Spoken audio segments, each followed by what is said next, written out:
Constitución y Universidad, organizado por el Sistema de Enseñanza Abierta de la Universidad Veracruzana. Y bueno, vamos a dar la bienvenida en esta mesa a los participantes, es la mesa 2. Agradecemos la presencia del maestro David del Ángel Moreno, que nos acompaña en esta mañana.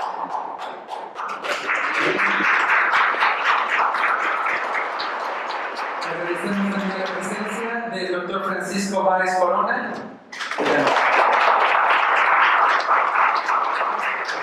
También un buen amigo del Sistema de Enseñanza Abierta, nuestro querido doctor Carlos Antonio Vázquez Suárez. Y para moderar esta mesa, también agradecemos y nos distingue la presencia del doctor Roberto Monroy García, quien agradecemos. Y nos quedamos atentos a ustedes, les cedemos el uso de la voz. Y agradecemos también a todos los participantes, nuestro público que se pueda integrar a sus lugares. Muchas gracias. Bien. Muchas gracias por estar aquí compartiendo esta mañana estos interesantes temas, yo diría, del constitucionalismo veracruzano y en el entorno de este marco del 80 aniversario de nuestra universidad. Bueno, pues quien siempre ha estado ocupado, siempre ocupado y también preocupado por estos temas, sobre todo el repito del constitucionalismo veracruzano, pues sin duda es nuestro amigo el doctor José Lorenzo Álvarez Montero. Agradezco al Sistema de Enseñanza Abierta, que ahí soy egresado ya hace bastantes ayeres, y también agradezco a quienes conforman el equipo de la organización y de la logística del evento, que siempre es importante dar ese reconocimiento. Sin lugar a dudas, para mí es muy grato participar en este tipo de eventos, sobre todo cuando estoy entre amigos, entre compañeros, y bueno, pues en este caso me voy a permitir presentar a un compañero del sistema escolarizado, del Colbert también, del Colegio de la Cruz, que es el maestro David del Ángel Moreno. Él es licenciado en Derecho por la Universidad Veracruzana, maestro en Derecho Notarial por el Colegio de Veracruz, tiene estudios de maestría con especialidad en Derecho Constitucional y Administrativo por la Universidad Veracruzana. Ha publicado obra presentada en algunas instituciones como son la UNAM, la UAP, la propia Universidad Veracruzana y la Universidad de Jalapa. Ha sido y es profesor de instituciones de educación superior, como lo es el Colegio de Veracruz, la Universidad de Jalapa, la Universidad Cristóbal Colón, en los programas de Derecho, Administración Pública y también en posgrado. Es miembro de las asociaciones nacional e internacional de Derecho Administrativo. Él lleva ya 25 años en el ejercicio público, en distintas administraciones locales, municipales, federales, en donde ha desarrollado diversos cargos. Actualmente en el Tribunal de Justicia Administrativa es director de Asuntos Jurídicos, pero también ha sido subdirector del Contencioso y también secretario de Estudio y Cuenta, aparte de su actividad como abogado postulante y consultor jurídico. Le damos el uso de la voz a nuestro compañero David.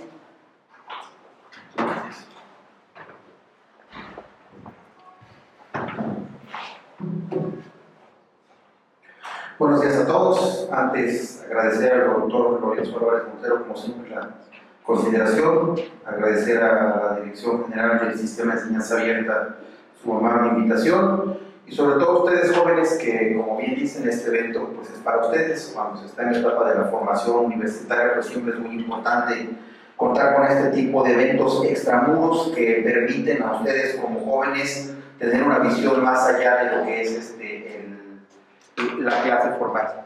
El tema que quiero platicar con ustedes es un tema, a mí en lo personal me apasiona mucho, me gusta mucho, decía yo hace un momento de broma aquí con los compañeros, tengo mucho que decir al respecto, vaya, porque en la universidad nos gusta mucho hablar de la universidad, vaya, también eso es cierto. Entonces, de lo que voy a tratar de hablar con ustedes es cómo surgió y cómo está la Universidad Veracruzana en la Constitución Política del Estado. ¿Por qué estamos ahí? ¿Dónde nace? ¿Sí? Sobre eso habré de seguir. Es un tema que a mí en lo personal me gusta mucho porque he visto parte de esta historia, la he visto nacer, he visto desarrollarse, conozco sus aciertos, conozco desde el punto de vista a lo mejor lo que no es lo totalmente adecuado, etcétera, y no solo haré una discusión, sino trataré de hacer unas propuestas para dejar algunos comentarios. Comenzaré con ustedes. Debo decir que para efectos del derecho universitario en nuestra Constitución, como todos sabemos, no hay un manual o formato de Constitución. No hay un formato único de cómo hacer una constitución, qué debe contener una constitución, etcétera. Cada país hace su propia constitución como mejor considera, ¿sí? La constitución original del Estado de Veracruz, bueno, la que nos rige de 1907-1918, dada en Córdoba, en la realidad, junto con las demás de aquella época, a lo mejor es una ofensa, es una mala afirmación académica sin probar, pero palabras más, palabras menos, toma y copia mucho de lo que hace la Constitución Federal de 1917, sus estructuras, sus capítulos, su contenido, insisto, honrosas excepciones, etcétera. No es una afirmación académica, es una afirmación en términos generales muy rápida. ¿Qué quiero decir? Que lo que había en la federal no había en la estatal, lo que no había en la federal no lo había en la estatal. En esos entonces, en esos ayeres, la universidad no existía como tal, no existía contemplado el sistema universitario, obviamente, en la Constitución. Eso es lo que quiero decir. Como todos sabemos, la Universidad Veracruzana dentro de nosotros nació de facto, no nació como un decreto, como una ley que dijera, nace la Universidad Veracruzana y voilà, aparecieron los edificios, las instituciones, las facultades, las carreras, los títulos, las cédulas profesionales. No fue así. Nace de facto, y derecho justamente es una muestra de eso, es la Casa de Educación Superior más antigua del Estado de Veracruz. Inicia a iniciativa de personas privadas, de abogados postulantes que, preocupados por la falta de conocimiento profesional en la región, pues ellos mismos deciden impartir clases, a los jóvenes, a las personas que tuvieran algún interés de participar en esto, y ellos mismos hacen planes educativos. En alguna etapa de la historia el Colegio de Abogados hacía los exámenes, en otra etapa de la historia los magistrados del Tribunal Superior de Justicia de forma oral examinaban a los sustentantes, etcétera, sucesivamente, hasta que apareció formalmente la Universidad Veracruzana. También sabemos todos por la historia que la Universidad Veracruzana no nace como una institución autónoma, incluso hubiera una parte del gobierno del Estado, era un departamento de educación universitaria, porque era ni siquiera una secretaría de despacho, era un departamento, formaba parte del gobierno del Estado. Posteriormente tuvo el catálogo o categoría de organismo descentralizado del Estado también, y así funcionó hasta la década de los 90, en la que hubo una ley de autonomía que también todos por historia sabemos que le concede a la universidad la autonomía. Y ahí empezamos con el tema jurídico. La autonomía de la universidad no está concedida ni por la Constitución Federal ni está concedida por la Constitución Política del Estado. Lo que dice la Constitución Federal en su artículo 3, por ahí de la fracción séptima, dice que las instituciones a las que la ley les otorga autonomía gozarán de ciertas características de organización. Es decir, la Constitución Federal no concibe la UE, la Constitución Federal no concibe a la UNAM, por ejemplo, sino que dice que una ley, ni siquiera una constitución estatal, es la que le va a dar autonomía a sus propias casas de estudios. Es una muy mala técnica de la década de los 80, no había noción de los organismos autónomos, no había la forma en la que hoy pensamos este tipo de cuestiones, ¿sí? A lo que regía la Universidad Veracruzana era la ley orgánica de la Universidad Veracruzana, que sigue en vigor. Sin embargo, en la década de los 90, por técnica legislativa, por política, por alguna otra cosa, se decidió que para efectos de hacer lucir la autonomía de la universidad se creara una ley especial. Y se da una ley especial de autonomía. En la realidad pudo darse la misma ley orgánica de la Universidad Veracruzana, pero por alguna cuestión administrativa, política, jurídica, se decidió que tuviéramos dos leyes. Y desde entonces tenemos dos leyes, una ley orgánica y una ley de autonomía. Son las dos cosas que rigen orgánicamente a la universidad, ¿sí? Bien, pero en el año 2000, el doctor Álvarez no dejará mentir, formó parte de esa comisión técnica jurídica redactora. El gobernador Miguel Alemán, entonces recién electo, convocó a un nuevo pacto social.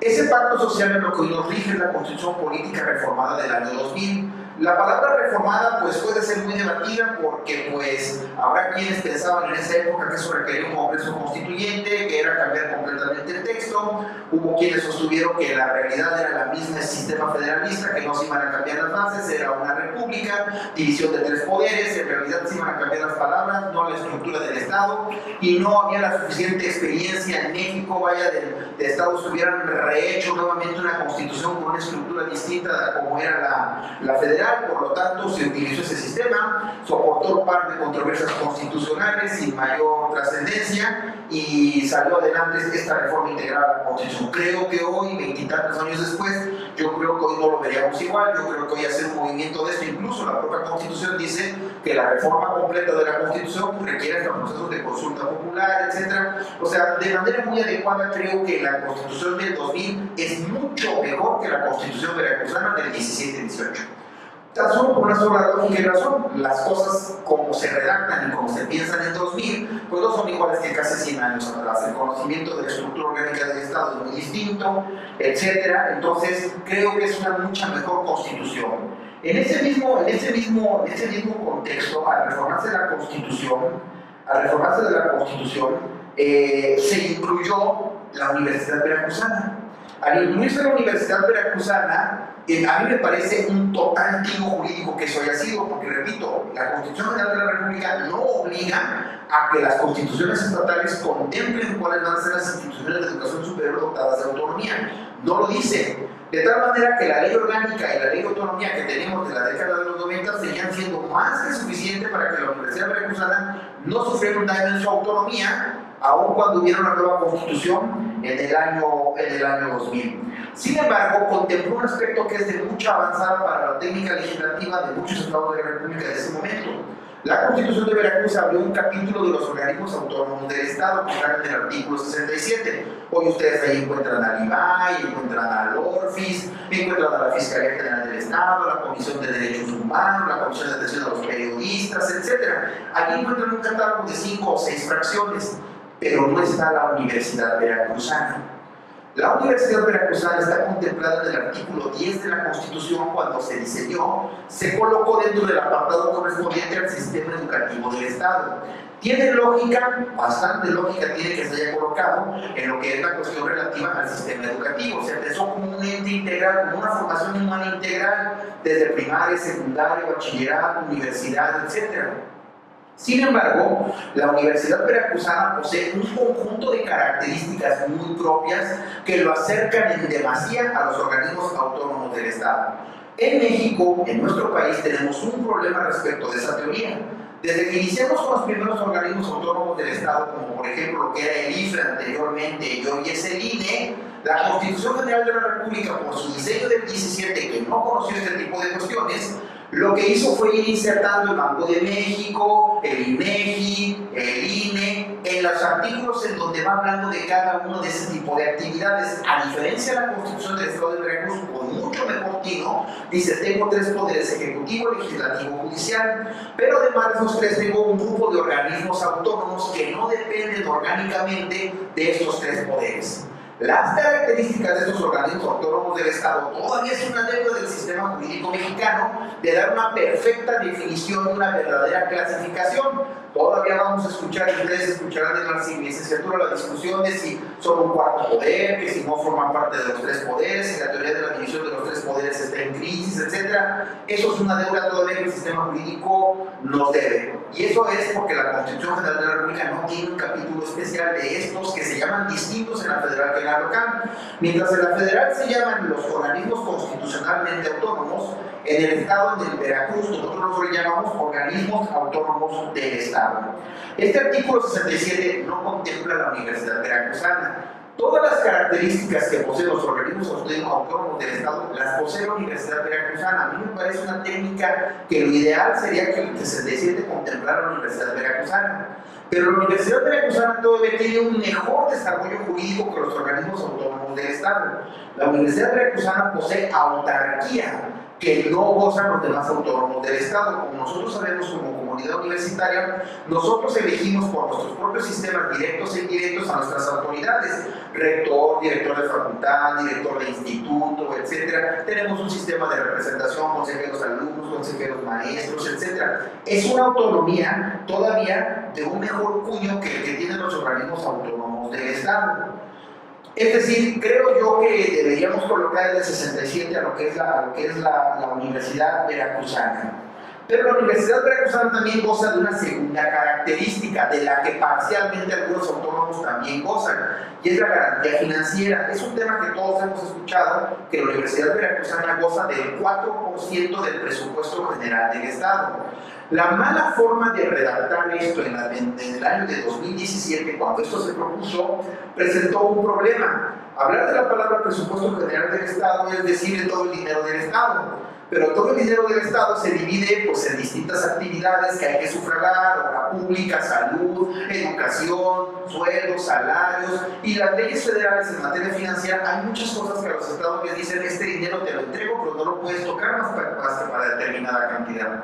Eso ha generado una controversia respecto de una palabra que se incluyó en el año 2017 cuando se dijo el 4% del presupuesto general del Estado se debe otorgar a la Universidad Veracruzana. Pues eso hizo que se entendiera como todo el caudal de los dineros. Posteriormente, en el año 2020 también se hizo una reforma a la Constitución del Estado para tratar de explicar qué significaba el presupuesto general del Estado, y ese análisis del año 2020 dio como resultado que son los ingresos de libre disposición. ¿Qué quiero decir? Aquello de lo cual el Estado no tiene un gasto etiquetado. Y eso es muy importante porque la Universidad Veracruzana se encuentra todavía en ciernes en que en algún momento dado puede reclamar jurídicamente ante la Suprema Corte de Justicia de la Nación la no aplicación de este precepto, y entonces el gobierno del Estado tenga que explicar que son ingresos de libre disposición. Las leyes financieras federales sí explican que son ingresos de libre disposición, y debo decirles que ingresos de libre disposición son una cantidad absolutamente muy baja. Estamos hablando del 1 o 2% del mundo total de dinero que maneja el Estado de Veracruz. Entonces yo no creo que la Constitución se haya querido referir al 4% del 1 o 2% del total de los ingresos del Estado de Veracruz. Entonces, como ustedes verán, una buena idea de incluir a la Universidad Veracruzana y sus características en la Constitución, pues es necesario todavía hacer algunas regulaciones. La mayoría de las características de la autonomía de la Universidad Veracruzana están en la ley de autonomía y están en su ley orgánica. La Constitución Política del Estado no define las características de la autonomía de la Universidad Veracruzana, solamente las ejemplifica. Presenta otro defecto la Constitución también en ese sentido. Yo creo que está pensando, o quizás pensó en ese momento del año 2000, que solamente la Universidad Veracruzana sería la única institución de educación superior autónoma, y eso es falso. Estamos pensando que solamente existe la Universidad Veracruzana, pero como por ejemplo, hasta hace 2 años el Colegio de Veracruz era una institución exactamente de la misma calidad jurídica que la Universidad Veracruzana. Y una reforma del Congreso del Estado, por ahí en el 2021 más o menos, decidió quitarle la autonomía al Colegio de Veracruz. Pero tenemos otras instituciones también, tenemos la OPAP, tenemos cantidad grande de institutos tecnológicos de educación, de institutos de educación tecnológica en el Estado, etc. O sea, va a llegar un momento en que las leyes van a darle autonomía no solo a la Universidad Veracruzana. Es correcto que el 4% sea solamente destinado para la Universidad Veracruzana. La Constitución tendrá que empezar en los institutos tecnológicos, en el Colegio de Veracruz les va a dar el 1 o 2%, entonces vamos a sumar un 10%. Me parece que el sistema educativo de educación superior debe estar mejor pensado en la Constitución. Yo aplaudo que se haya incluido en esa época, creo que debe formar parte del artículo 67, creo que debe tener las características de la autonomía y de la autarquía de la universidad, creo que ahí, no en el artículo 72, debe de explicarse adecuadamente cuál es la garantía financiera de la Universidad Veracruzana, ¿sí? Todo esto es muy importante porque también lo hemos discutido como comunidad universitaria, la temática correspondiente a lo que son los proyectos de leyes orgánicas que, por ejemplo, la Universidad Veracruzana ha estado preparando. Hasta dónde un proyecto de ley orgánica que prepara la propia Universidad Veracruzana puede imponerse al Congreso del Estado, que compuesto de fuerzas políticas, etcétera, en algunas ocasiones con mayor o menor representación de algunos partidos políticos, puede o no puede lograr que pasen los términos que los propios universitarios lo queremos. ¿Hasta dónde la democracia universitaria se puede imponer a la democracia general? Todos esos son temas que están pendientes por resolver en el orden ejecutivo del año 2000, del cual el doctor Álvarez Montero es uno de sus autores. Me parece fabuloso que se haya incluido la Universidad Veracruzana. Creo que le da otro estatus, porque si ustedes revisan la mayoría de las instituciones educativas superiores del país, no van a encontrar que en su constitución contemple a la institución de educación superior de mayor regambre en el estado, como en este caso puede ser, permítanme imaginar, la UJAL en Tabasco, la UAP en Oaxaca, la UAP en Puebla, y sin embargo la Universidad Veracruzana sí goza de estas características, pero por la época en la que se diseñó, que en gran teoría fue desarrollada, se colocaron puntos que al paso del crecimiento del tiempo y de los años han generado una crisis. Yo creo que debemos aprovechar la coyuntura de que la Universidad Veracruzana está contemplada en la Constitución política y en algún momento lograr, mediante el derecho de iniciativa de reforma, regular de mejor manera en la Carta Magna Veracruzana este tipo de aspectos que le den tranquilidad a la Universidad Veracruzana, en lugar de año por año estar buscando de qué manera se tiene o se puede lograr, si vamos o no vamos a obtener los recursos suficientes. A mí me parece que ese es el panorama. Yo agradezco el tiempo y pues mi reconocimiento al doctor Álvarez Montero, que tuvo la oportunidad de estar en esta comisión, y estoy seguro que fue uno de los que luchó por que la Universidad Veracruzana se incluyera en el texto supremo del Estado. Es cuanto, les agradezco la atención. Pues agradecemos la participación del maestro David. Sin lugar a dudas, hace o nos presenta desde mi perspectiva una crítica constructiva, pero bueno, como él también dijo, ¿no? Ya pasaron 4 años de esa reforma de 2000, donde pues fueron, si me equivoco, me corrige, doctor, 5 personas que enseñaron. Yo conozco al magistrado González, a Rodolfo, a Rivas,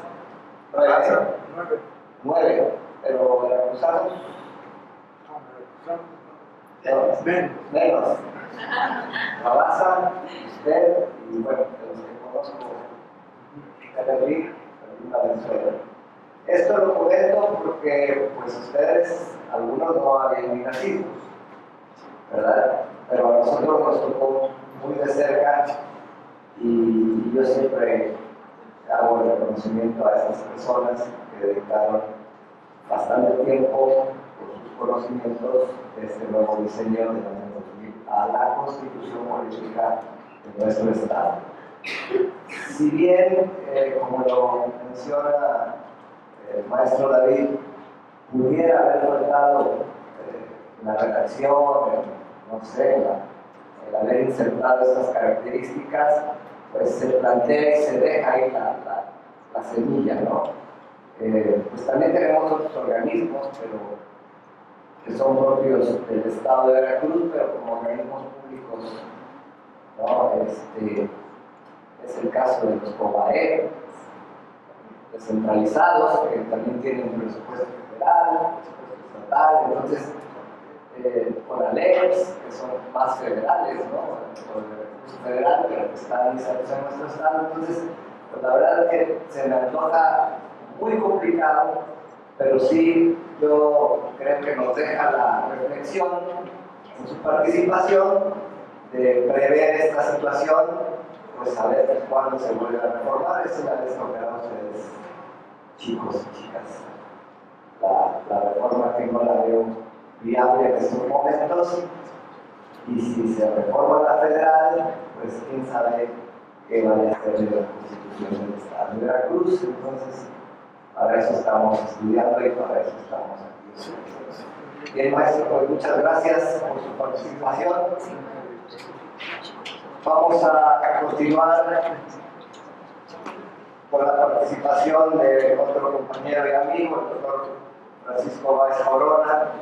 Él es licenciado en Derecho, también en Pedagogía, especialista y maestro en docencia universitaria, doctor en Derecho Público, graduado con honores. Actualmente es investigador del Instituto de Investigaciones Jurídicas de la Universidad, director de la revista Universos Jurídicos, profesor con perfil PRODEP, miembro del Sistema Nacional de Investigadores y coordinador del Cuerpo Académico de Derecho, Gobierno y Multidisciplinariedad Jurídica. Pues es autor de varios trabajos, más de 100. Algunos los hemos ocupado como libros de texto, ahí en la facultad de la FCAS, que también somos compañeros. Y bueno, algo interesante es titular del canal de YouTube, que lo pueden encontrar como El Derecho es para Todos, ¿verdad? El Derecho es para Todos. Reconocido por San Núñez, y bueno, pues ha sido conferencista en varios lugares de la República y fuera de la República. Adelante, doctor.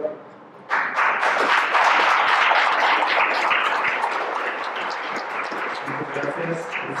Bien.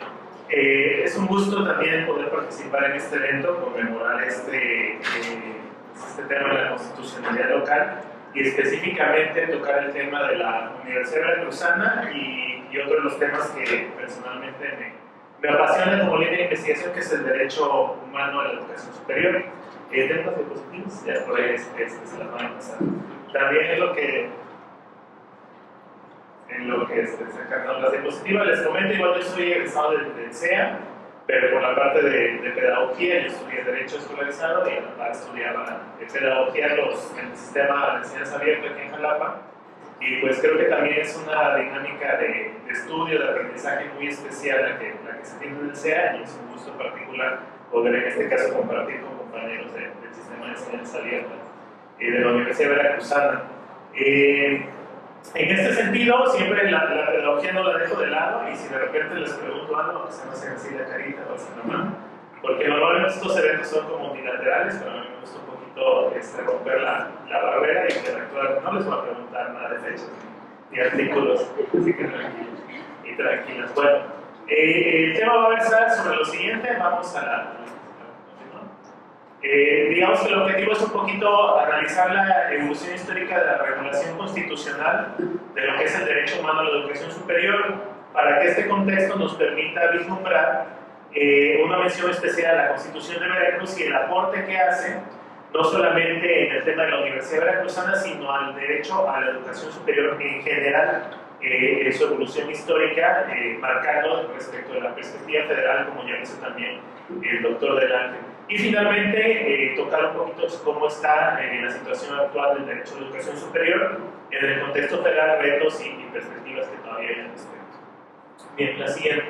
Como bien comentó el doctor Del Ángel, digamos que la enseñanza superior es un tema bastante reciente. ¿Alguien recuerda como de qué generación es el derecho humano a la educación? Ya saben que las generaciones son nada más como didácticas, pero sirven para analizar un poquito en qué año evolucionaron. A ver, primera, segunda, tercera, cuarta. Ya hay quien dice hasta sexta. Alcen su manita así. Ahí. El doctor Vázquez dice que no. Es un derecho de humano de segunda generación, derechos sociales, económicos y culturales. Estos derechos sociales, económicos y culturales surgen como históricamente a partir de los movimientos revolucionarios de principios del siglo XX. Entonces, todas estas constituciones que tenemos ahí o que tuvimos en México, desde Cádiz 1812 hasta las bases orgánicas de 1843, fueron omisas totalmente del tema de derecho a la educación. ¿Sí? Vamos a ver ahora las primeras que lo empezaron a tocar. La que sigue. Por ejemplo, la Constitución de 1857, que de hecho es la que retomamos en el 17, es una cuestión de avanzada también históricamente. Ya toca que existe un derecho a la enseñanza, un parrafito, y ya toca por primera vez el artículo 3. Todos desde la primaria sabemos que el artículo 3 es el de la educación. Pues desde 1857 esa constitución ya lo tenía en el artículo 3, les digo, era un parrafito nada más, y mencionaba la libertad de enseñanza.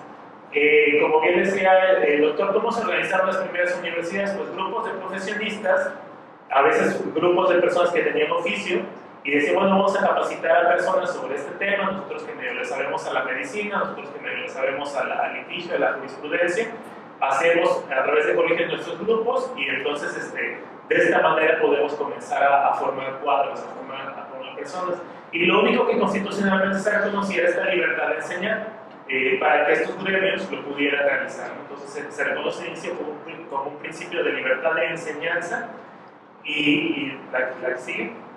Y luego después se da un cambio de enseñanza-educación, en su momento lo vamos a tocar.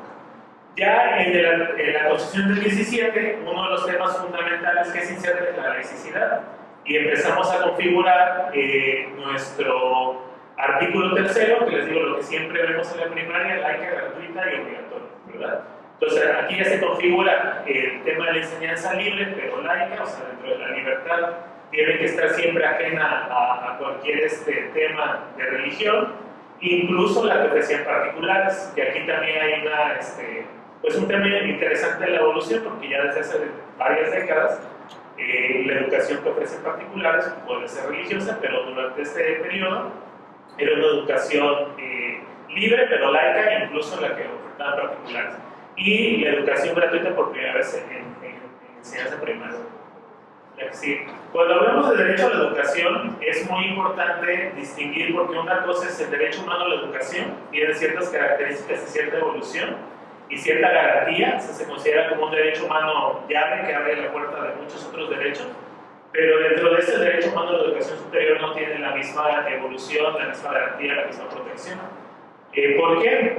Porque, bueno, el derecho humano a la educación nos da como elementos base. Imagínense hoy en día cómo una persona subsistir, por ejemplo, sin saber leer, ¿no? O si no puede ni tomar un camión, así ir a un lugar o esto, ¿no? Ir a un lugar y comprar algo, si no sabe hacer cuentas básicas. Prácticamente es algo limitante de su dignidad como un derecho humano básico fundamental, ¿no? Pero no es lo mismo que digas, bueno, es una persona que no tiene una licenciatura. A lo mejor le limita ciertas oportunidades laborales y de desarrollo, pero no es lo mismo que, por ejemplo, no sabe leer, no sabe escribir, no saber hacer operaciones básicas. Hoy en día también no saber manejar tecnologías de la información y comunicación en cierto grado elemental. Entonces, por eso el derecho humano a la educación superior tiene una separación, una caracterización especial dentro de lo que es el derecho humano a la educación en general. Bueno, durante el 34 se una reforma muy particular porque queríamos implantar un sistema socialista. Anecdóticamente estuvo ahí unos años, los profesores y profesoras un poco lo entendían, los alumnos menos, y básicamente era como pues reiterar esta ideología del laicismo y un modelo económico pues social comunista que se quiso implantar durante esas décadas. La siguiente.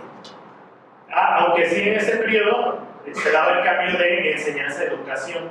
La diferencia de enseñanza es que la enseñanza está centrada como que, bueno, cualquiera puede enseñar lo que quiera, ¿no?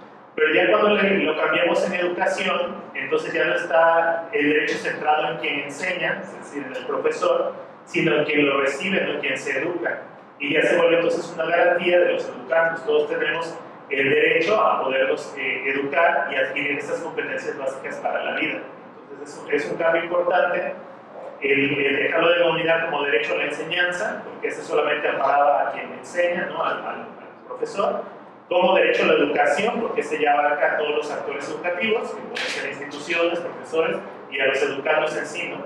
Incluso más allá a los padres de familia y todos los que forman parte de la comunidad educativa. Ya la reforma del 46 que se da en el sexenio de Ávila Camacho, prácticamente se configura el artículo 3 como lo conocíamos hasta la última reforma de López Obrador, que es una educación integral basada en el progreso científico, donde se toman en cuenta aspectos axiológicos o valores, donde tienen las tres características de laica, gratuita y obligatoria, y también se da el derecho de poderse impartir a particulares. Sin embargo, no se hace ninguna mención a la educación superior. Les digo, ya va evolucionando como un derecho a la educación general, pero hasta el 46, que a algunos se les hará reciente o no, pero es un derecho muy joven. El derecho humano a la educación superior es un derecho muy joven. Es decir, 46 años constitucionalmente todavía no se tocaba, o no se hacía mención alguna. ¿Qué había? Pues esta libertad de que los colegios hicieran lo que quisieran al respecto. Vamos a ver si. Voy a tener que resumir un poquito. Aquí precisamente en el 80, la reforma que hablaba del doctor Delante, se agrega la autonomía universitaria, ¿no? Se reconoce esta posibilidad de que las universidades sean autónomas. Y aquí también hay una referencia de sustancia, porque la educación básica siempre ha estado teniendo una rectoría, ¿sí? Porque el Estado nos va a decir planes y programas, va a encargarse incluso de la formación de profesores a las escuelas normales, no formaban parte del régimen de autonomía, hasta ese año todavía no, serían a cargo del Estado. ¿Sí? En cambio, las universidades surgen de otro motivo, surgen, como bien decía, a cargo del Estado, surgen por especialistas. Los especialistas tienen el conocimiento práctico y perito en su materia, y entonces el Estado lo que les da primero es la libertad de hacerlo y luego las reglas para hacerlo con cierta estructura y organización. ¿Sí? Pero el Estado muchas veces no tiene la capacidad ahora sí de especialistas para decirles, no, la medicina se tiene que enseñar así. Hasta hoy en día, si nosotros vemos quién autoriza en la Secretaría de Educación Pública o en la Secretaría de Educación de Veracruz el registro de validez oficial de los planes y programas de estudio, a lo mejor es un abogado o abogada, a lo mejor es un pedagogo o pedagoga, pero le llega un plan de estudios de ingeniería civil, no va a saber del contenido. ¿Sí? O sea, revisa temas de forma, de estructura, o le llega un plan de estudios de odontología, un plan de estudios de pedagogía y es abogado o abogada. O sea, no va a saber del contenido y no tiene el Estado esa estructura para decirnos el contenido que tiene que saber un abogado, que tiene que saber un pedagogo, que tiene que saber un físico nuclear. ¿Sí? Entonces, por eso el Estado reconoce esta autonomía a las instituciones de que por sí mismas se normen, estructuren primero sus planes y programas de estudio, ¿okay? Que digamos es una autonomía de contenido sustancial en cuanto a su estructura de conocimiento.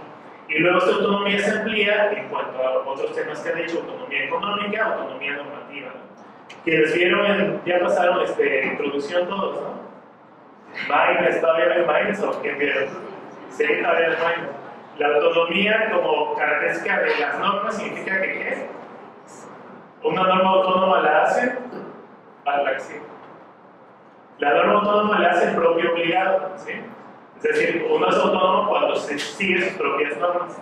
Hay quien es autónomo en este momento porque pues, se norma por sí mismo, hay quien ya perdió su autonomía, no la tiene porque pues, vive con sus papás y todavía sigue las reglas de sus papás, ¿no? Hay quien se junta con una pareja y ya pierde su autonomía porque tiene que seguir las reglas que le dan. La pareja y ya pierde su autonomía. Bueno. Entonces, ¿saben de cuenta lo mismo? Miren, los que se ríen porque eso ya la pasa. Bueno, la autonomía universitaria es lo mismo. En este tema normativo, ¿no? La universidad se puede dar sus propias leyes. Se pueden crear sus propios planes y programas de estudio. Se pueden nombrar sus propias autoridades. ¿No? Y el último escalón es esta autonomía presupuestaria, porque siempre está ligado a lo que el Estado nos dé como universidad. De aquí, miren, vamos a sacarnos esta parte porque no hay mucho avance en cuanto a la educación superior. Solamente que, por ejemplo, en el 92 se agrega la secundaria como educación obligatoria, y respecto a la autonomía universitaria, por ejemplo, se regula la libertad de cátedra también, y se da mayor libertad a los particulares, esto que decía de que, de hecho, ya había muchas escuelas, no sé, algunos de ustedes quizás estudian en escuela religiosa o particular, donde daba enseñanza religiosa, pero no estaba normado constitucionalmente. En el 92 se abre la puerta a que la educación particular sí sea, digamos, con credo religioso o impartida incluso por instituciones religiosas, que ya pasaba, o sea, solamente como que se regularizó. Como pasa ahorita, que desde ese entonces dice que es gratuita y que no va a haber cuotas, y sigue habiendo cuotas. O sea, ha habido como estas contradicciones también entre lo que dice la ley y lo que pasa. La que sigue. Luego aquí, precisamente en este contexto, o sea, les digo, solamente tenemos una Constitución Federal que reconoce autonomía, que reconoce libre cátedra, pero no dice más allá de un derecho humano a la educación superior. O sea, reconoce las instituciones. Y fíjense que la autonomía no es un derecho de la educación superior, es una forma de organizar las instituciones, por lo mismo que les decía, para reconocer su expertise en la materia y para reconocer que las universidades tienen mayor conocimiento para regularse y normarse que el que les puede dar el Estado. Porque las universidades están constituidas por especialistas que muchas veces el Estado no tiene. ¿Okay? Entonces, incluso por jurisprudencia se ha reconocido el derecho a la autonomía, o más bien la autonomía no es un derecho de la educación superior, es una forma de organización de la universidad que está organizada así para proteger los derechos de la comunidad a la educación superior. ¿Sí?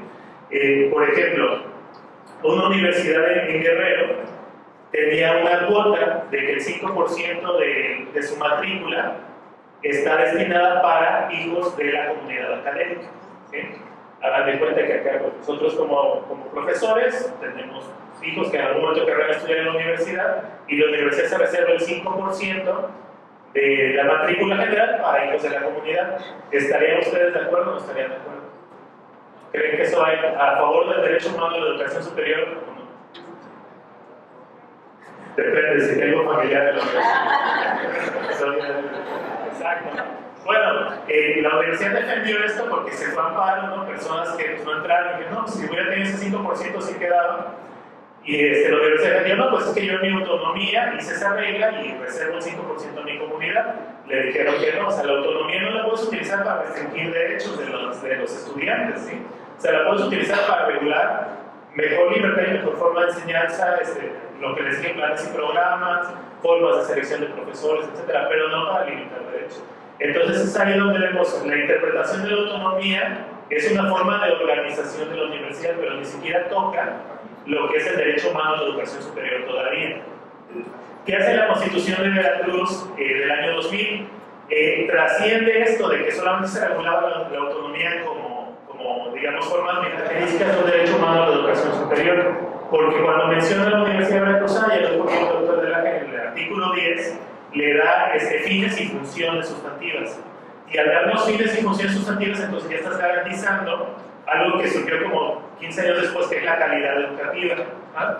Dice, la universidad existe, es una definición muy tradicional de la educación, pero dice, existe para conservar, transmitir y acrecentar la cultura. Entonces aquí ya nos está dando una sustancia del derecho humano a la educación superior, ¿no? Porque existen las universidades con esta misión de conservar el patrimonio cultural, de poderlo transmitir generación por generación y poderlo acrecentar, ¿no? Y acrecentar pues todo lo que implica. Aquí también que cultura, no solamente, típicamente interpretamos cultura con las artes, la literatura. Antropológicamente cultura es todo lo que hace el ser humano, se abarca también la ciencia, la técnica, la tecnología, etc. Digamos, todo producto humano que no es biológico abarca lo que es la cultura. Entonces, aquí nos da esta Constitución del 2000 esta misión para la universidad, que entonces constituye un contenido del derecho humano a la educación superior cuando la Constitución Federal no lo tenía. Es más, aquí en la Constitución de Veracruz es un capítulo que se llama de los derechos humanos. En la Constitución Federal todavía se llamaban garantías individuales y se llamaron derechos humanos hasta el 2011. O sea, se adelantó 11 años la Constitución de Veracruz a reconocer un derecho humano a la educación y un derecho humano a la educación superior respecto de la Constitución Federal, ¿no? Ligado a la Universidad Veracruzana. Otra cosa que nos da es las funciones sustantivas de la universidad, y eso también regula qué debe hacer la universidad. O sea, no solo existir por sí, sino existir para algo, ¿no? Esas funciones sustantivas son las mismas que hoy en día todavía tenemos que hacer. La docencia, que decíamos, dan clases, ahí me educo y me enseño, pero también la investigación, que es precisamente lo que tiene que ver con acrecentar el conocimiento, y la divulgación y difusión. Es decir, que la universidad no solamente existe para darle esta cultura a su comunidad, sino a la comunidad en general, ¿no? Y aquí entonces hay brigadas universitarias, hay la orquesta sinfónica que pues viene público en general, hay grupos universitarios que hacen, no sé, también de temas de derecho, a veces hacen brigadas que van a las comunidades, tienen bufetes gratuitos, ¿no? Algunas facultades, posgrados, etc. Es una misión también de la universidad hacer llegar este conocimiento especial que se tiene por la educación superior a la comunidad en general. Entonces, estos dos temas dan una sustancia fundamental al derecho humano a la educación superior en la Constitución de Veracruz y ligado a la Universidad Veracruzana, que les digo, la Constitución Federal no existía en ese momento. Bueno, y esto también está peculiar, que le exenta a la Universidad Veracruzana de los tributos locales y municipales, ¿no? Eso también lo menciona. Se ve que el doctor Álvarez, que estaba en la comisión, era un universitario de pura cepa, ¿no? Porque sí, la verdad, como dices, un régimen de protección y de consideración que muchas otras instituciones de educación superior en el país no tienen en su constitución, y nos da esta protección especial. Bien. Ya resumiendo, solamente vamos a esa era como la parte sustantiva, pero vamos a ver así. Esta era la introducción, ya tengo que separar. No, vamos a la última. Ahorita ya está en un relajito de reformas de cada rato, pero vamos a la última. La última reforma sería en el 2019 y en esta, por ejemplo, se habla por primera vez de la educación superior, pero ya como una obligación del Estado. Ahí tocábamos en el año 2000, se incorporó la educación preescolar, luego me parece que fue desde 2017 algo así, la educación preparatoria. Entonces lo que es la educación obligatoria abarca todo desde preescolar hasta preparatoria, ¿no? La educación superior nunca va a ser obligatoria, no podemos obligar a todo el mundo a que estudie una licenciatura, porque también económicamente no es viable una sociedad con puros licenciados, doctores médicos, ¿no? Doctores técnicos. Necesitamos personas que hagan otro tipo de labores que son necesarias para la sociedad y que no requieren la alta especialización de una licenciatura, de un grado. Entonces no puede ser obligatoria para los estudiantes o para el público, para la sociedad, pero puede ser obligatoria para el Estado, es decir, que cualquiera que quiera educarse o formarse en una universidad tenga la posibilidad de hacerlo. Y eso es lo que se incorporó en esta última reforma. O sea, es la educación, el derecho humano a la educación superior como obligación del Estado. Y en esa obligación del Estado está la garantía de poder el Estado solventar la educación superior, ¿sí? Financiarla, porque las instituciones de educación superior necesitan un financiamiento.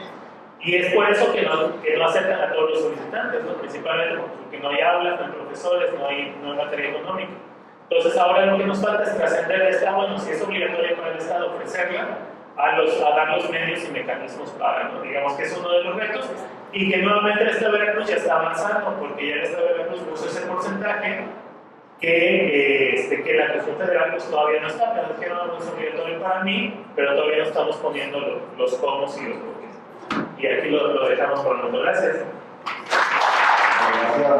La nueva escuela mexicana, ¿no?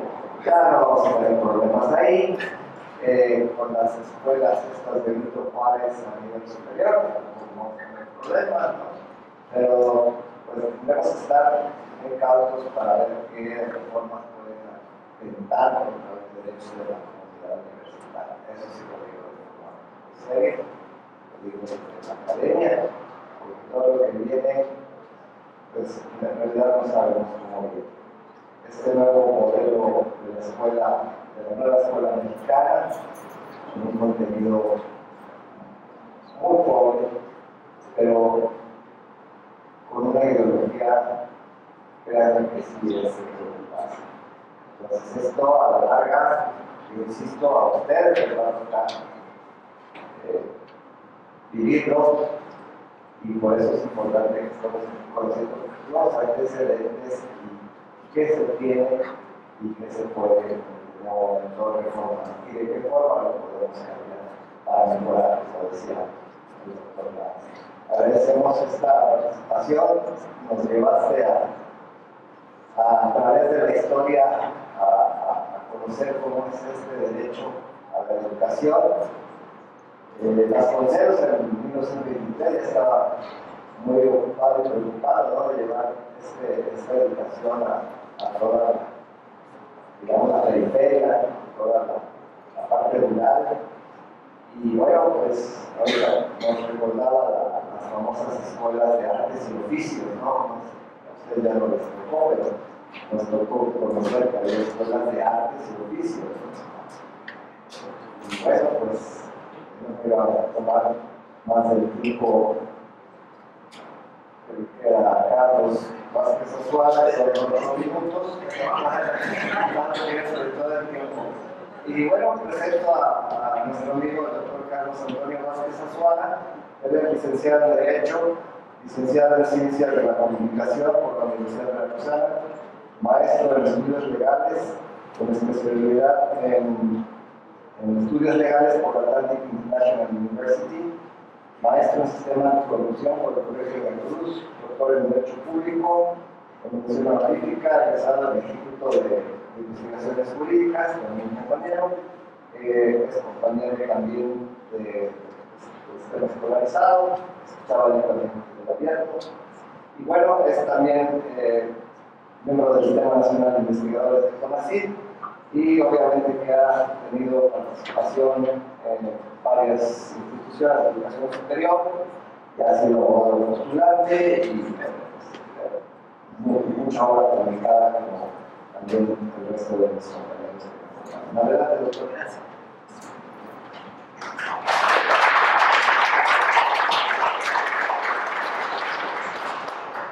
Muy buenas tardes, estimadas y estimados asistentes.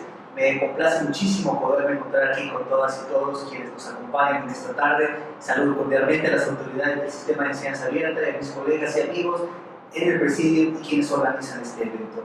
Orgullosamente egresado del CER también, estudié Derecho Escolarizado, Comunicación en el Sistema Abierto y desde luego pues toda la trayectoria de la Universidad Veracruzana. Voy a procurar ser breve, no por ello menos sustancioso, ya por el tiempo que nos resta, pero el tema que he preparado para ustedes tiene que ver con un punto medular de coyuntura entre la Universidad Veracruzana y los derechos humanos a la luz del neoconstitucionalismo. ¿En qué papel juega la Constitución del año 2000? Bueno, ese será el desarrollo breve que voy a exponerles a ustedes. Pues bien, cuando llegó la Constitución del año 2000 a Veracruz, esta Constitución que redimensiona la visión normativa que permeaba la entidad veracruzana, se reducen a 84 artículos este numeral de la Carta Magna Veracruzana y desde luego que implementa figuras novedosas, tan novedosas que incluso repasaban a la Constitución Federal, ya lo decía Francisco. Tuvimos el concepto de derechos humanos aquí en el 2000 antes que ningún otro ordenamiento jurídico del país, ya hasta el 2011 lo integramos en la Constitución. Pero aquí hay algo bien curioso, que una Constitución que fue pionera, innovadora, que incorporó figuras como organismos autónomos, Tribunal Constitucional, el amparo legal, la autonomía, la iniciativa popular, figuras que para su época eran muy avanzadas. Si nosotros miramos el transitar de la Constitución local a la fecha, se quedó no rezagada, obsoleta. Y esas figuras que veíamos con tanto ahínco ya no sirven absolutamente para nada. Pregúntense ustedes el juicio de protección de derechos humanos, ¿cuántos se promueven en Veracruz? La sala constitucional, ¿qué está haciendo ahora? Solo auxiliar de las otras salas porque ya no tiene sustancia. Porque con la reforma penal quitaron el recurso, porque ya no tiene el amparo local, ¿quién lo quiere si no tiene suspensión? Entonces digamos que cuando evoluciona la Constitución de Veracruz, que fue pionera, hoy está francamente rezagada a la visión del neoconstitucionalismo. Y entonces, ¿cómo quedó la Universidad Veracruzana en ese transitar de años en la evolución del neoconstitucionalismo? Bueno, pues resulta que la Universidad Veracruzana, organismo autónomo, orgullosamente egresados todas y todos de esta máxima casa de estudios de la entidad, también tuvo que evolucionar.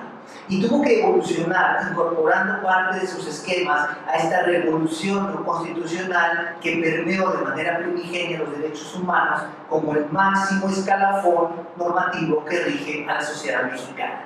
Cuando le preguntamos a alumnas y alumnos, oigan, ¿ustedes saben ahora cuál es el escalafón más alto de la nueva redimensión de la extinta pirámide kelseniana? Y muchos, pues la Constitución, no, los tratados, no, a la par, pues ninguno de ellos. Porque hoy el neoconstitucionalismo nos dice con claridad que ya no se ponderan ordenamientos jurídicos, sino derechos humanos. El que mejor los tutele es el que ocupará el escalafón más alto. De tal suerte que una ley municipal puede estar por encima de la Constitución Federal. Y cuando mencionamos esto, la gente derriba edificios en su cerebro y dice, al ponente se volvió loco. Como una ley municipal por encima de nuestra sagrada Carta Magna, que sobre ella nada y sobre ella ninguno. Bueno, pues resulta que hoy el neoconstitucionalismo plantea que los derechos humanos son la piedra angular del sistema jurídico mexicano desde una visión convencional internacional. Bueno, entendido esto, la Universidad Veracruzana no pudo cerrar los ojos a esta estructura y evolución. Mis compañeros lo decían bien, derechos humanos, pero ojo, la educación como un derecho humano tiene un apellido, y ese apellido compromete muchísimo, y es educación de calidad. Leamos el artículo 3 constitucional, dice, el Estado garantizará una educación de calidad. Y ya por ese apellido tenemos que comprender que no basta con proveer de espacios, no basta con proveer de plantilla docente, no basta con proveer evidentemente esta cobertura, es necesario que las y los egresados generen un ejercicio profesional de calidad como consecuencia de una educación de calidad. Pero esto fue acompañado, esta evolución, de la incorporación de los derechos humanos que han redimensionado a la Universidad Veracruzana y que, con toda franqueza, hoy todavía nos quedamos cortos. ¿En qué sentido? Yo solo voy a abordar 5 puntos rápidamente. Educación inclusiva e incluyente. Sin duda, hay que redimensionar esta visión que hoy debe integrar a los grupos vulnerables, privilegiando derechos humanos, comunidad LGBTIA+, o de la diversidad sexual, personas provenientes de comunidades y pueblos originarios, personas con algún tipo de discapacidad y todo el emblema de visión incluyente e inclusiva que hoy la Universidad Veracruzana, bajo la óptica de los derechos humanos, debe garantizar. Ahora veamos cuántas instituciones están adecuadas para este diseño universal, con rampas, con espacios, con sistema braille, con traducciones. Hagamos una reflexión. La redimensión institucional al interior. Los derechos humanos no están supeditados a la voluntad de la autonomía de la Universidad de San Francisco. Muchos ordenamientos jurídicos vigentes hoy son incompatibles con la visión de derechos humanos. ¿Y quién termina corrigiéndole la plana a la Universidad Veracruzana? La justicia federal. Cuando te das cuenta que hay recursos, ordenamientos, partes del estatuto, que cuando los comparas con la garantía de audiencia, legalidad, debido proceso, se colapsan. Y oye, ¿qué tenemos que hacer? Pues reformar para adecuar esta evolución de crecimiento de la Universidad Veracruzana a las expectativas de los derechos humanos. Tenemos Tribunal de Justicia Universitaria. Y decían ante esta manifestación, no, pero si no nos hace falta, si tenemos un cuerpo de abogados, tenemos un cuerpo. Oye, la Universidad Veracruzana, en diferentes vertientes, laboral, institucional, estudiantil e interna, lleva a cabo funciones formalmente administrativas, pero materialmente jurisdiccionales. Y si son materialmente jurisdiccionales, se rigen por las disposiciones de derechos humanos previstas en la Constitución, en los tratados y en los ordenamientos jurídicos vigentes. O sea, la norma interna del órgano está por encima de los derechos humanos. Oye, pero es que nosotros nos regimos y aquí el estatuto dice que no tendrás derecho a ser citado si alguien interpone un recurso. Subió el 14 constitucional y tienes que modificarlo o mandarlo a llamar. No lo mandas a llamar, se va al amparo y ordena que lo mandes a llamar. Oye, yo no tengo que fundar y motivar como si fuera juez. Tienes que fundar y motivar tus actos de autoridad institucional.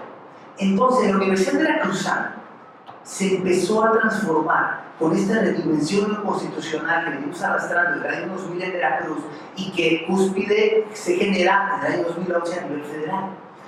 Pero todavía estamos en una franca deuda. Una de las muestras de este rezago fue sin duda la pandemia anterior que nos reveló grandes debilidades en la incorporación tecnológica de un sistema que se supondría debía estar ya ensayado, perfeccionado. ¿Qué pasó con la educación? Sencillamente dijeron, no podemos salir, pues vamos a poner cámaras. ¿Y cómo lo vamos a hacer para dar clases? Pues es lo mismo que hacías en el aula, nada más que prendiendo la cámara. Error, esa no es la educación en línea. Nadie dijo que la educación en línea era hacer lo mismo que hacías en el aula, solo que a través de la cámara. Eso es un error garrafal. Porque la educación en línea involucra nuevas estrategias de enseñanza-aprendizaje, nuevas técnicas de transmitir el conocimiento, nuevas herramientas para la visión autodidacta, un mundo distinto que solo prender la cámara y ponerte a leer durante 6 horas o 4 horas o el tiempo que fuera necesario. Y ese fue un grave rezago. ¿Qué pasó ahora? Se acabó la pandemia y ¿qué creen? Regresamos exactamente a lo mismo que estábamos. A pararnos frente al aula, a exponer como se hacía desde los años 60. ¿Dónde está la evolución de la educación desde ese tiempo a la fecha? ¿Hemos cambiado? ¿Hemos cambiado sus planes? ¿Hemos redimensionado la manera en que exponemos los docentes frente al grupo? ¿Estamos listos para los retos de la inteligencia artificial? ¿Sabemos cómo detectar estas figuras? ¿Sabemos enseñarle a las alumnas y los alumnos cómo usar estas nuevas herramientas tecnológicas? ¿Esto es una cuestión de derechos humanos? Sí, sí lo es. Entonces la Universidad Veracruzana empezó a darse cuenta que su estructura tenía que cambiar, como cambiaban los organismos autónomos, como cambiaban los derechos humanos, como se incorporaba la visión no constitucional, y en muchos puntos lo logró y lo hizo bien, pero en otros, si hacemos una autoevaluación, nos vamos a dar cuenta que todavía tenemos un franco rezago. Y uno de ellos, que yo menciono muy particularmente, tiene que ver con esta capacidad que hoy tiene la Universidad Veracruzana de emitir iniciativas de ley. Ustedes saben que la Universidad Veracruzana puede proponer iniciativas de ley al Congreso. ¿Cuántas hemos propuesto? Y si no, salvo aquellas que tienen relación con la Universidad Veracruzana, eso es una obligación. ¿Cuántas hemos propuesto? ¿Será que a nadie se nos ocurre iniciativas loables para el Congreso? No, es que preguntemos, ¿cuál es el departamento de generación de iniciativas de ley de la Universidad Veracruzana? No lo tenemos. ¿Será que nos vamos a reunir como un grupo de amigos para reflexionar y después mandar un proyecto carente de técnica legislativa? No funciona así. Es un área de oportunidad que no estamos explotando y eso me lleva a otra debilidad profunda. Y con esto cierro, la participación activa de la Universidad Veracruzana en los asuntos que tienen que ver con esta visión de derechos humanos. En una ocasión, dando una capacitación en el Congreso sobre derechos humanos, me dicen unos legisladores de mi determinado partido: por eso, doctor, por eso, pero todo eso es teoría.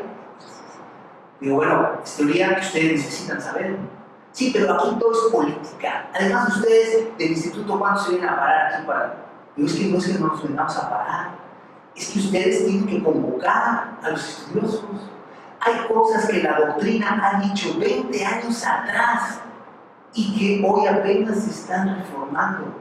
Da risa ver cómo la teoría está avanzada 20 o 30 años cuando la legislación trata de alcanzarla a paso lento. ¿Cuántas tesis, cuántas propuestas, cuánto conocimiento valioso se gesta en las aulas que se queda ahí en los libros? Que es valiosísimo desde la óptica de los derechos humanos. ¿Y cuándo lo vemos reflejado en las iniciativas? ¿Cuándo nos mandan a llamar? ¿Cuándo lo ve generar una iniciativa de ley derivada de esas investigaciones tan arduas que se han generado en la Casa de Estudios? La universidad no puede seguirse viendo como un ente externo académico que está dotado de autonomía, que está revestido de una tutela de derechos humanos, pero que no participa activamente en los problemas de la sociedad, más allá de generar un libro, una reflexión o una conferencia. Si nosotros miramos todo este andamiaje que hoy tenemos a la mano, todas estas herramientas de suficiencia presupuestaria, de una visión de derechos humanos, de una redimensión institucional y de ese compromiso al que obliga a la visión de derechos humanos, podremos propiciar en nuestro ámbito de competencia que la Universidad Veracruzana se transforme, se siga transformando. ¿Lo ha hecho bien? Considero que sí. ¿Le falta mucho? También, y lo digo abiertamente. Pero la responsabilidad es solo de quienes están al frente de los cargos. No, la responsabilidad es de la comunidad de estudiantes, de profesores, de líderes, de integrantes de los cargos, de todas y de todos. Desde nuestro ámbito de competencia debemos propiciar los cambios que la Universidad Veracruzana necesita para alinearse a estas expectativas de derechos humanos que nos ha dejado una misión no constitucional y que hoy sigue siendo una deuda en muchos rubros. Para concluir, solamente externo que yo me siento muy orgulloso de nuestra máxima casa de estudios. Hemos tenido muchísimo avance en los últimos años, pero aún tenemos grandes rezagos que resolver. La responsabilidad es de todas y de todos. Muchísimas gracias.